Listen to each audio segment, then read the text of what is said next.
हमारी दृष्टि से जो नव संवत्सर का पर्व आता है उसी से सृष्टि की शुरुआत हुई। ये जो अंग्रेजों का कैलेंडर है ये तो अक्टूबर 1582 में आया और उसको आधे से ज़्यादा अंग्रेज देश तो आज भी नहीं मानते हैं। हम व्यर्थ में ही लेकर के बैठ गए। हमारा जो नव संवत्सर है वो तो बड़े गंभीर भाव के साथ आया। चैत्र मासे ससृजे प्रथमे हवि। हमारे शास्त्र कहते हैं कि जो चैत्र मास की प्रथम तिथि थी उस समय में भगवान ब्रह्मा ने पूरी सृष्टि का निर्माण किया था। भगवान राम के राज्याभिषेक का समय, युधिष्ठिर के राज्याभिषेक का समय, विक्रमादित्य के राज्याभिषेक का समय, और बड़े गंभीर भाव के साथ नव संवत्सर आता है। हमारे यहाँ पर सबसे छोटी इकाई हमने अणु को माना। 3 अणु जुड़ जाएंगे तो त्रसरेणु बन जाएगा, त्रसरेणु जुड़ेगा तो त्रुटि बनेगी, त्रुटि से लव बनेगा, लव से निमिष बनेगा, निमिष से मुहूर्त बनेगा, मुहूर्त से प्रहर बनेगा, प्रहर से दिन रात बनेगा, दिन रात से पक्ष बनेगा, पक्ष से संवत्सर बनेगा, उससे मनवंतर बनेगा, उससे युग बनेंगे।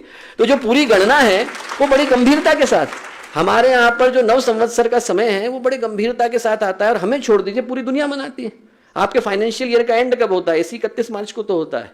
नव संवत्सर आता है, नव संवत्सर के साथ बैंकिंग शुरू होती है, बच्चों के एडमिशन शुरू होते हैं, एजुकेशन से लेकर बैंकिंग। और बैंकिंग को आप नहीं मानिए तो प्रकृति हरियाली भी तो इसी समय में देती है। बर्फ पिघलना शुरू होती है, नदियों में पानी आना शुरू होता है, नई खेती का समय आता है। ये समय ऐसा है जिसमें बैंक से लेकर एजुकेशन, एजुकेशन से लेकर हर व्यक्ति अपने जीवन में नए उत्साह को धारण करता है। तो हमें भी गायत्री परिवार को नया करने की आवश्यकता है। अगर आपको हमारी यह वीडियो